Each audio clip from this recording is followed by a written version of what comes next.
झारखंड के राज्यपाल संतोष गंगवार ने सूचना आयुक्तों की फाइल एक बार फिर वापस कर दी है और इस पर एक बार फिर से संकट के बादल मंडराने लगे हैं। लंबे अरसे बाद एक बार उम्मीद जगी थी कि जल्द ही अब राज्य को सूचना आयुक्त मिल जाएंगे, सूचना अधिकार कानून का सदुपयोग होगा, उसका अच्छे चीजों के लिए इस्तेमाल होगा, लेकिन एक बार फिर उस पर ग्रहण लगता नजर आ रहा है। अब सरकार के सामने स्थिति यह है कि अब कानूनी स्पष्टीकरण देना होगा या फिर एक बार दूसरे नामों को भेजना होगा। हमारे साथ करिश्मा है। करिश्मा, देखिए, पिछली बार भी हमने चर्चा की थी कि उन्हीं नामों को फिर से राज्यपाल को भेजा गया था और राज्यपाल ने एक बार फिर से फाइल वापस कर दी है। आज देखिए, राज्यपाल संतोष गंगवार ने राज्य में सूचना आयुक्त से संबंधित जो नियुक्तियां होने वाली थी उससे संबंधित जो फाइल थे उसे फिर से वापस लौटा दिया गया है। देखिए, इससे पहले भी यानी कि पहली बार जब इस फाइल को भेजा गया था उस वक्त भी लौटा दिया गया था और यह कहा गया था कि इसमें विधिक सलाह जो है वो राज्यपाल लेंगे। देखिए, अब इस फाइल को लौटाने के बाद राज्यपाल संतोष गंगवार ने यह कहा है कि किसी के ऊपर अगर मुकदमा दर्ज होता है तो वो लोग कैसे यहां पर सूचना आयुक्त बन जाएंगे।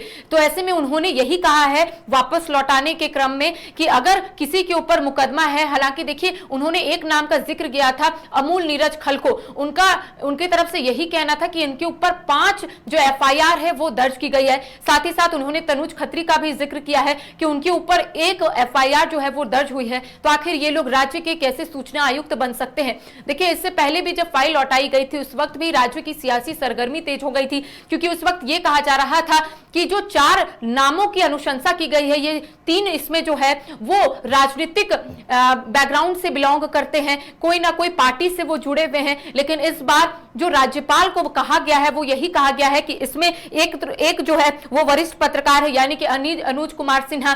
इसके साथ ही उनका यही कहना है कि ये जो 3 नाम की अनुशंसा हुई थी ये तीनों जो है अब किसी भी पार्टी के साथ नहीं है, उन्होंने इस्तीफा दे दिया है ये तीनों। तो ऐसे में देखिए ये बातें जो है राज्य सरकार की तरफ से कही गई है।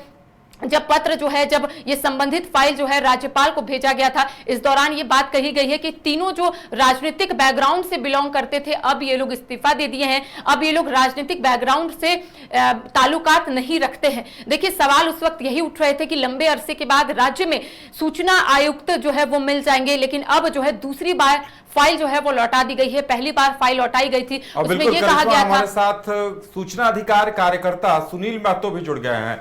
सुनील महतो के बारे में हम अपने दर्शकों को बता दें कि सूचना अधिकार कार्यकर्ता हैं और उन्होंने भी राज्यपाल के सामने आपत्ति दर्ज कराई थी इन नामों को लेकर।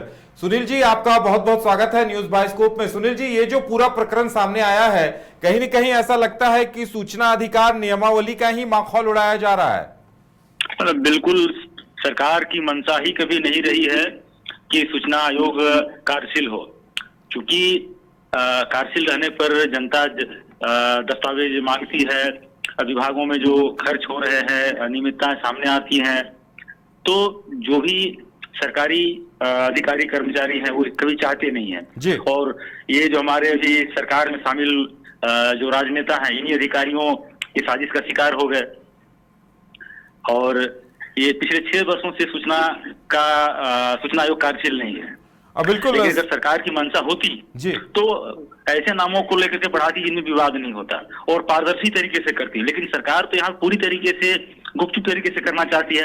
आज तक कोई भी प्रोसीडिंग या कोई भी नाम जिन्होंने आवेदन किया है कार्मिक विभाग की वेबसाइट पर है नहीं। जी सुनील जी, आपने पिछली बार भी एक मुद्दा उठाया था कि कितने नाम आए थे और उनमें से इन 3 नामों को किस आधार पर चुना गया है, इस बारे भी स्पष्टीकरण आना चाहिए।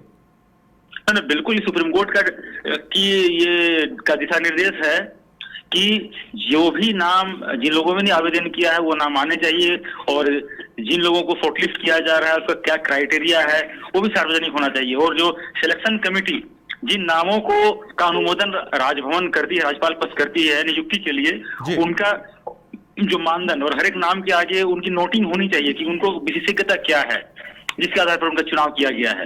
ये सारी चीजें पब्लिक डोमेन में होनी चाहिए। सुनील जी, इस बार अंजलि भारद्वाज बनाम भारत संघ मामले का हवाला भी राज्यपाल की तरफ से दिया गया है, तो इस नियमावली के आधार पर भी ये जो तीनों नाम हैं वो कहीं न कहीं खरे नहीं उतरते हैं और ऐसे में दोबारा सरकार ने हठधर्मिता का परिचय दिया है। आगे क्या होगा अब? बिल्कुल, सरकार चाहती ही नहीं है कि सूचना अधिकार कानून का अनुपालन झारखंड में हो, सूचना आयोग कार्यशील हो।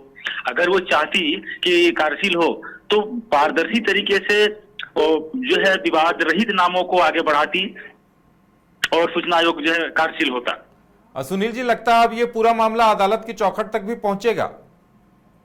नहीं, अदालत की चौखट पर तो पहुंचा हुआ ऑलरेडी मामला, लेकिन आज झारखंड हाईकोर्ट ने जो सूचना आयुक्त की नियुक्ति से संबंधित जो सभी मामले थे उसको यह कहते हुए निष्पादित कर दिया कि चूंकि यह मामला सुप्रीम कोर्ट में चल रहा है, सुप्रीम कोर्ट इस मामले की मॉनिटरिंग कर रही है, तो इसलिए झारखंड उच्च न्यायालय के लिए सही नहीं होगा कि पैरेलली वो भी इस मामले की मॉनिटरिंग करे।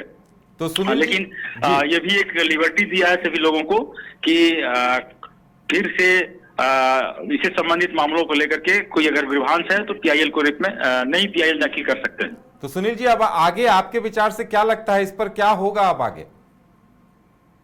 अब मैंने कहा कि अभी तक चूंकि हाईकोर्ट का दबाव था, सरकार वो दिखाना चाह रही थी कि हम नियुक्ति करना चाहते हैं, राजभवन में उसने भेजा भी था, लेकिन अब चूंकि हाईकोर्ट का दबाव खत्म हो गया तो सरकार अब आज से फ्री हो गई और अब सूचना आयोग की नियुक्ति मुझे तो लगता है कि अभी निकट भविष्य में होने की संभावना कम दिख रही है।